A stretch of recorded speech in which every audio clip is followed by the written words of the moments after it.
ನಿಮಗೂ ಕೂಡ ವಿಪರೀತ ಕೂದಲು ಉದುರ್ತಾ ಇದೆಯಾ? ಯಾವುದೇ ಶಾಂಪು ಹಚ್ಚಿದ್ರು, ಯಾವುದೇ ಹೇರ್ ಆಯಿಲ್ ಹಚ್ಕೊಂಡ್ರು ಏನೂ ಪ್ರಯೋಜನ ಆಗ್ತಿಲ್ವಾ? ಹಾಗಾದರೆ ಇವತ್ತಿನ ವಿಡಿಯೋ ನಿಮಗೋಸ್ಕರನೇ.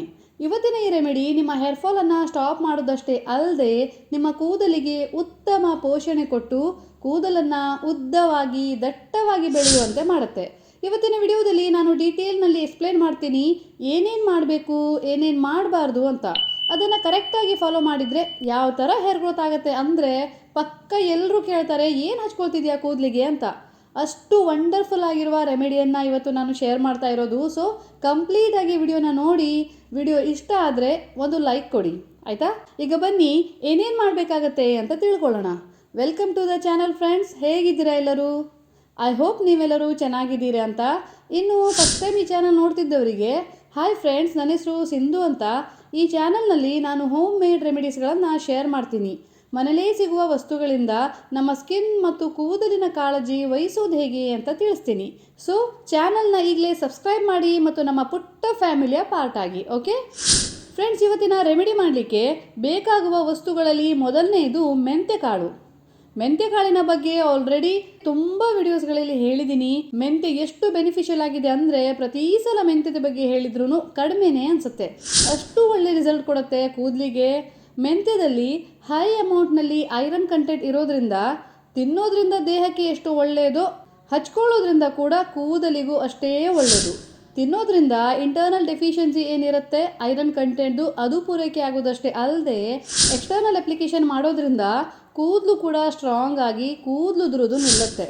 ಕೂದಲು ಉದುರ್ಲಿಕ್ಕೆ ಮೇನ್ ಕಾರಣ ಏನು ಹೇಳಿ? ಕೂದಲು ಮತ್ತು ಅದರ ಫಾಲಿಕಲ್ಸ್ ವೀಕ್ ಆಗೋದು. ಫಾಲಿಕಲ್ ಸ್ಟ್ರಾಂಗ್ ಆದರೆ, ಕೂದಲು ಸ್ಟ್ರಾಂಗ್ ಆದರೆ ಇನ್ನು ಉದುರೋದೆಲ್ಲಿಂದ ಅಲ್ವಾ? ಸೊ ಮೆಂತ್ಯದ ಫಸ್ಟ್ ಯೂಸೇಜ್ನಲ್ಲೇ ಕೂದಲು ಉದುರೋದು ಒಂದು ಹಂತಕ್ಕೆ ಕಡಿಮೆ ಆಗುತ್ತೆ. ಬಟ್ ಅದನ್ನು ಎಫೆಕ್ಟಿವ್ ಆಗಿ ಬಳಸುವ ಮೆಥಡ್ ಗೊತ್ತಿರಬೇಕು ನಿಮಗೆ ಅಷ್ಟೇ. ಓಕೆ, ಈಗ ನೆಕ್ಸ್ಟ್ ಇಂಗ್ರೀಡಿಯೆಂಟ್ ಅಂದರೆ ಕಪ್ಪು ಜೀರಿಗೆ. ಕಲೋಂಜಿ ಅಥವಾ ನೈಜೆಲ್ಲಾ ಸೀಡ್ಸ್ ಅಂತ ಕರಿತೀವಿ. ಫ್ರೆಂಡ್ಸ್, ಈ ಕಪ್ಪು ಜೀರಿಗೆಯ ಬಗ್ಗೆ ಹೆಚ್ಚಿನ ಜನರಿಗೆ ಗೊತ್ತಿರಲ್ಲ, ಐ ನೋ. ಬಟ್ ಆ್ಯಕ್ಚುಲಿ ಕಪ್ಪು ಜೀರಿಗೆ ಎಷ್ಟು ಪರಿಣಾಮಕಾರಿ ಅಂದರೆ ಕೇವಲ ಕೂದಲಿಗೆ ಸಂಬಂಧಪಟ್ಟ ಸಮಸ್ಯೆಗಳಿಗೆ ಮಾತ್ರ ಅಲ್ಲದೆ ಇತರ ಹಲವಾರು ಸಮಸ್ಯೆಗಳಿಗೆ ಕೂಡ ಪರಿಹಾರ ಕೊಡುತ್ತೆ. ಈ ಕಪ್ಪು ಜೀರಿಗೆಯಲ್ಲಿ ಹೇರಳ ಪ್ರಮಾಣದಲ್ಲಿ ಆ್ಯಂಟಿ ಆಕ್ಸಿಡೆಂಟ್ಸ್ ಇರುತ್ತೆ. ಇದು ದೀರ್ಘಕಾಲದ ಕಾಯಿಲೆಗಳಿಂದ ಅಥವಾ ಕೆಲವು ಮಾರಕ ಕಾಯಿಲೆಗಳಿಂದ ಕೂಡ ನಮ್ಮನ್ನು ಕಾಪಾಡುತ್ತೆ. ಫಾರ್ ಎಕ್ಸಾಂಪಲ್ ಕ್ಯಾನ್ಸರ್, ಆಮೇಲೆ ಡಯಾಬಿಟೀಸ್ ಅಥವಾ ಹಾರ್ಟ್ ಡಿಸೀಸ್ನಂಥ ಸಮಸ್ಯೆಗಳಿಂದ ನಮ್ಮನ್ನು ಕಾಪಾಡುತ್ತೆ. ಅಂದರೆ ಕಪ್ಪು ಜೀರಿಗೆ ಡೈರೆಕ್ಟಾಗಿ ಈ ಕಾಯಿಲೆಗಳನ್ನು ವಾಸಿ ಮಾಡುತ್ತೆ ಅಂತ ಅಲ್ಲ, ಆದರೆ ಇದರಲ್ಲಿರುವ ಆ್ಯಂಟಿ ಆಕ್ಸಿಡೆಂಟ್ಸ್ ನಮ್ಮ ದೇಹದಲ್ಲಿ ರೋಗ ನಿರೋಧಕ ಶಕ್ತಿಯನ್ನು ಹೆಚ್ಚಿಸಿ ಇಂಥ ಮಾರಕ ಕಾಯಿಲೆಗಳ ವಿರುದ್ಧ ಹೋರಾಡಲಿಕ್ಕೆ ಸಹಾಯ ಮಾಡುತ್ತೆ. ಓಕೆ, ಇನ್ನು ಕೂದಲಿಗೆ ಎಷ್ಟು ಒಳ್ಳೆಯದು ಅಂದರೆ ಇತ್ತೀಚೆಗೆ ಆನಿಯನ್ ಆಯಿಲ್ ಎಷ್ಟು ಫೇಮಸ್ ಆಗ್ತಿದೆಯೋ ಈ ಕಪ್ಪು ಜೀರಿಗೆ ಕೂಡ ಅಷ್ಟೇ ಫೇಮಸ್ ಆಗಿದೆ. ಕಪ್ಪು ಜೀರಿಗೆಯಲ್ಲಿರುವ ಆ್ಯಂಟಿ ಆಕ್ಸಿಡೆಂಟ್ಸ್ ಕೂದಲಿನ ಬುಡಕ್ಕೆ ಸ್ಟ್ರೆಂತ್ ಪ್ರೊವೈಡ್ ಮಾಡುತ್ತೆ. ಇದರಿಂದ ಹೇರ್ ಫಾಲ್ ಆಟೋಮ್ಯಾಟಿಕಲಿ ಸ್ಟಾಪ್ ಆಗುತ್ತೆ. ಓಕೆ, ಸೊ ಈ ಎರಡು ಪವರ್ಫುಲ್ ಇಂಗ್ರೀಡಿಯೆಂಟ್ಗಳು ಎಂಥದ್ದೇ ಸೀವಿಯರ್ ಹೇರ್ ಫಾಲ್ ಇದ್ದರೂ ಕೂಡ ಅದನ್ನು ಸ್ಟಾಪ್ ಮಾಡುವಲ್ಲಿ ಹೆಲ್ಪ್ ಮಾಡುತ್ತೆ. ಓಕೆ, ಈಗ ನಾನು 2 ಸ್ಟೆಪ್ ಪ್ರೊಸೆಸನ್ನು ತೋರಿಸ್ತಾ ಇದ್ದೀನಿ. ಫ್ರೆಂಡ್ಸ್, ನಾನು ತೋರಿಸಿದ ಹಾಗೆ ಮಾಡಿ ನೋಡಿ. ಮಿನಿಮಮ್ 30 ದಿನಗಳ ಕಾಲ ಪ್ರಾಮಾಣಿಕವಾಗಿ ಮತ್ತು ಖಂಡಿತ ನಿಮ್ಮ ಹೇರ್ ಫಾಲ್ ಸ್ಟಾಪ್ ಆಗೇ ಆಗುತ್ತೆ. ಇಷ್ಟು ಗ್ಯಾರಂಟಿ ನಾನು ಕೊಡ್ತೀನಿ. ಓಕೆ, ಈಗ ಮೊದಲಿಗೆ ರೆಡಿ ಮಾಡ್ಕೊಳ್ಳೋಣ ಈ ಸಿಂಪಲ್ ಆಗಿರುವ ಸಿರಮನ್ನು. ಇದನ್ನು ಮಾಡಲಿಕ್ಕೆ ನಿಮಗೆ ಬೇಕಾಗುತ್ತೆ 1 ಚಮಚ ಮೆಂತ್ಯ. ಇದಕ್ಕೆ ಸೇರಿಸಿ ಅಪ್ರಾಕ್ಸಿಮೇಟ್ಲಿ 1 ಕಪ್ನಷ್ಟು ನೀರು ಮತ್ತು ಓವರ್ ನೈಟ್ ನೆನೆಸಿಡಿ. ಓವರ್ ನೈಟ್ ನೆನೆದ ನಂತರ ನೋಡಿ, ಬೆಳಿಗ್ಗೆ ಈ ರೀತಿ ಮೆಂತ್ಯದ ಕಾಳು ಸೋಕಾಗಿ ಸಾಫ್ಟ್ ಆಗಿರುತ್ತೆ ಮತ್ತು ಮೆಂತ್ಯದ ಗುಡ್ನೆಸ್ ಈ ನೀರಿನಲ್ಲಿ ಸೇರಿರುತ್ತೆ.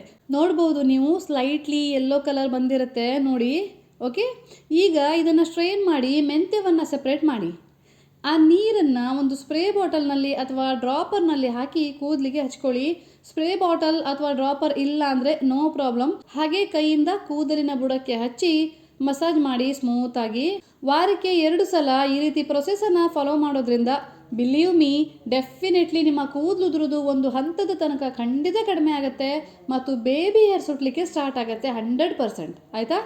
ಇದಾಯಿತು ಫಸ್ಟ್ ಸ್ಟೆಪ್. ಈಗ ನೆಕ್ಸ್ಟ್ ಅಂದರೆ oil preparation. Friends, it is going to be a game changing oil. Yes, definitely Amrita, Sanjeevini ಏನೇ ಹೆಸರು ಕೊಡ್ಬೋದು ನೀವು ಇದಕ್ಕೆ. ಮೊದಲು ನಾನು ಹೇಳಿದಾಗೆ ಆಯಿಲ್ ಪ್ರಿಪೇರ್ ಮಾಡಿ ಬಳಸಿ. 1 ತಿಂಗಳ ನಂತರ ಡಿಫ್ರೆನ್ಸ್ ಕಾಣಿಸುತ್ತಲ್ವಾ, ಆಗ ನೀವೇ ಇದಕ್ಕೆ ಹೆಸರು ಕೊಡ್ತೀರಾ, ಸಂಜೀವಿನಿಯೋ ಅಮೃತನೋ ವಾಟ್ ಎವರ್. ಓಕೆ, ಈ ಆಯಿಲ್ ಪ್ರಿಪೇರ್ ಮಾಡಲಿಕ್ಕೆ ಮೊದಲಿಗೆ ಬೇಕಾಗುತ್ತೆ ಎಳ್ಳೆಣ್ಣೆ. ಪ್ರತಿ ಸಲ ತೆಂಗಿನ ಎಣ್ಣೆಯ ರೆಮಿಡಿಯನ್ನು ಹೇಳ್ತಿದ್ದೆ, ಈ ಸಲ ಎಳ್ಳೆಣ್ಣೆ ಯಾಕೆ ಹೇಳ್ತಿದ್ದೀನಿ ಅಂದರೆ ಒಮ್ಮೆ ಎಳ್ಳೆಣ್ಣೆಯ ಬಗ್ಗೆ ಓದಿ ನೋಡಿ. It's an under rated oil. Friends ನೋಡಿ, ಸ್ಟಡೀಸ್ ಹೇಳ್ತಿದೆ ಎಳ್ಳೆಣ್ಣೆಯಲ್ಲಿ ಹೇರಳ ಪ್ರಮಾಣದಲ್ಲಿ ವಿಟಮಿನ್ ಇ ಮತ್ತು ಪವರ್ಫುಲ್ ಆ್ಯಂಟಿ ಆಕ್ಸಿಡೆಂಟ್ಸ್ ಇದ್ದು ಇದು ಸೆಲ್ ಡ್ಯಾಮೇಜಿಂದ ಕಾಪಾಡುತ್ತೆ. ತೆಂಗಿನ ಎಣ್ಣೆಯಲ್ಲೂ ಆ್ಯಂಟಿ ಆಕ್ಸಿಡೆಂಟ್ಸ್ ಇರುತ್ತೆ, ಬಟ್ ಎಳ್ಳೆಣ್ಣೆಯಲ್ಲಿ ಹೈಯರ್ ಕಾನ್ಸಂಟ್ರೇಷನ್ನಲ್ಲಿ ಆ್ಯಂಟಿ ಆಕ್ಸಿಡೆಂಟ್ಸ್ ಇರುತ್ತೆ. ಆ್ಯಕ್ಚುಲಿ ಈ ಆಯುರ್ವೇದದ ಕಾಲದಲ್ಲಿ ಕೂಡ ಎಳ್ಳೆಣ್ಣೆಯನ್ನು ಯೂಸ್ ಮಾಡ್ತಿದ್ರು ಇದರ ಔಷಧೀಯ ಗುಣಗಳಿಂದಾಗಿ. ಸೊ ಅದಕ್ಕೆ ನಾನಿವತ್ತು ಎಳ್ಳೆಣ್ಣೆಯನ್ನು ಬಳಸಿದ್ದೀನಿ.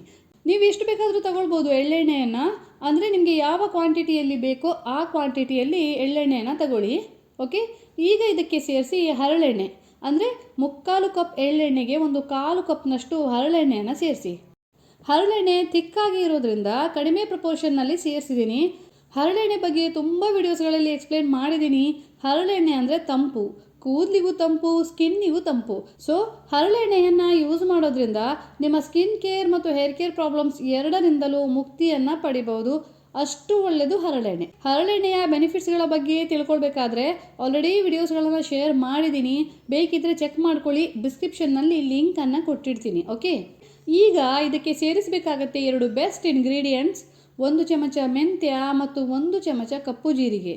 ಇವೆರಡನ್ನು ಕುಟ್ಟಿ ಪುಡಿ ಮಾಡಿ ಕೂಡ ಹಾಕ್ಬೋದು, ಇಲ್ಲ ಮಿಕ್ಸರ್ನಲ್ಲಿ ಜಸ್ಟ್ ತರಿತರಿಯಾಗಿ ಗ್ರೈಂಡ್ ಮಾಡಿ ಕೂಡ ಹಾಕ್ಬೋದು. ಓಕೆ, ಈಗ ನೆಕ್ಸ್ಟ್ ಸ್ಟೆಪ್ ಅಂದರೆ ಆಯಿಲನ್ನು ರೆಡಿ ಮಾಡೋದು. ಇವಿಷ್ಟನ್ನು ಚೆನ್ನಾಗಿ ಸೇರಿಸಿ 1 ವಾರ ಬಿಸಿಲಿನಲ್ಲಿ ಇಡಬೇಕಾಗತ್ತೆ.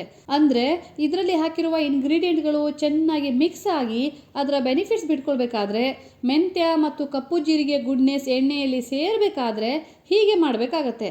ಅಂದರೆ 1 ವಾರ ಬಿಸಿಲಿನಲ್ಲಿ ಇಡಬೇಕಾಗತ್ತೆ. 1 ವಾರ ಕಾಯುವಷ್ಟು ಪುರ್ಸೊತ್ತಿಲ್ಲ ಅಂದರೆ, ಅಥವಾ ನಿಮ್ಮ ಕಡೆ ಬಿಸಿಲು ಸರಿಯಾಗಿ ಬೀಳಲ್ಲ ಅನ್ನೋ ಹಾಗಿದ್ರೆ ನೋ ಪ್ರಾಬ್ಲಮ್, ಡಬಲ್ ಬಾಯ್ಲರ್ ಮೆಥಡ್ನಲ್ಲಿ ಆಯಿಲನ್ನು ಕುದಿಸಬೇಕಾಗತ್ತೆ. ಎಳ್ಳೆಣ್ಣೆಯನ್ನು ಡೈರೆಕ್ಟಾಗಿ ಫ್ಲೇಮ್ ಮೇಲೆ ಇಡೋ ಹಾಗಿಲ್ಲ. ಆ್ಯಕ್ಚುಲಿ ಎಳ್ಳೆಣ್ಣೆ ಅಂತಲ್ಲ, ಯಾವುದೇ ಎಣ್ಣೆಯನ್ನು ಜಾಸ್ತಿ ಹೊತ್ತು ಕುದಿಸಿದ್ರೆ ಅಥವಾ ಕಾಯಿಸಿದರೆ ಅದರ ಬೆನಿಫಿಟ್ಸ್ಗಳೆಲ್ಲ ನಾಶ ಆಗಿಬಿಡುತ್ತೆ. ಸೊ ಡಬಲ್ ಬಾಯ್ಲರ್ನಲ್ಲಿ ಮಾಡಿ. ಡಬಲ್ ಬಾಯ್ಲರ್ ಮೆಥಡ್ ಗೊತ್ತಿಲ್ಲ ಅಂದರೆ ಕಮೆಂಟ್ನಲ್ಲಿ ತಿಳಿಸಿ, ಎಕ್ಸ್ಪ್ಲೇನ್ ಮಾಡ್ತೀನಿ. ಓಕೆ, ಇನ್ನು ಈ ಎಣ್ಣೆಯನ್ನು ಯಾರು ಬೇಕಾದರೂ ಯಾವಾಗ ಬೇಕಾದರೂ ಹಚ್ಕೊಳ್ಬೋದು, ಅಷ್ಟು ಬೆನಿಫಿಟ್ಸ್ ಇದೆ. ನೀವು ರಾತ್ರಿ ಮಲಗುವ ಮೊದಲು ಕೂದಲಿನ ಬುಡಕ್ಕೆ ಆಯಿಲ್ ಮಸಾಜ್ ಮಾಡಿ ಹಚ್ಕೊಳ್ಬೋದು, ಅಥವಾ ಸ್ನಾನ ಮಾಡುವ 1 ಗಂಟೆ ಮೊದಲು ಕೂಡ ಹಚ್ಕೊಂಡು ಸ್ನಾನ ಮಾಡ್ಬೋದು. ಓಕೆ, ಮಿನಿಮಮ್ 2 ಸಲವಾದರೂ ವಾರದಲ್ಲಿ ಹಚ್ಕೊಳ್ಳಿ ಮತ್ತು ಏನು ಮ್ಯಾಜಿಕ್ ಆಗುತ್ತೆ ನೋಡಿ. ಯಾವುದೇ ಬದಲಾವಣೆಗಳು ಕಾಣಿಸ್ಬೇಕಾದ್ರೂ 21 ದಿನಗಳು ಬೇಕೇ ಆಗಿರುತ್ತೆ. ಸೊ ಅಪ್ರಾಕ್ಸಿಮೇಟ್ಲಿ ಒಂದು 30 ದಿನಗಳ ತನಕ ಬಳಸಿ ಮತ್ತು ರಿಸಲ್ಟನ್ನು ದಯವಿಟ್ಟು ನಮ್ಮ ಜೊತೆ ಹಂಚ್ಕೊಳ್ಳಿ. ಓಕೆ, ಹೆಚ್ಚಿನ ಜನರು ಕೂದಲು ಉದುರುವ ಸಮಸ್ಯೆಯಿಂದ ಒದ್ದಾಡ್ತಿದ್ದಾರೆ. ಸೊ ಈ ವಿಡಿಯೋನ ಆದಷ್ಟು ಶೇರ್ ಮಾಡಿ ಫ್ರೆಂಡ್ಸ್. ನಿಮ್ಮಿಂದ ಬೇರೆಯವರಿಗೂ ಸಹಾಯ ಆಗೋ ಹಾಗಿದ್ರೆ ವೈ ನಾಟ್ ಅಲ್ವಾ? ವಿಡಿಯೋ ಇಷ್ಟ ಆದರೆ ಒಂದು ಲೈಕ್ ಖಂಡಿತ ಕೊಡಿ. ಹಾಗೆ ಚಾನಲ್ನ ಸಬ್ಸ್ಕ್ರೈಬ್ ಮಾಡಿ, ಬೆಲ್ ಐಕಾನ್ ಕೂಡ ಪ್ರೆಸ್ ಮಾಡಿ. Thank you.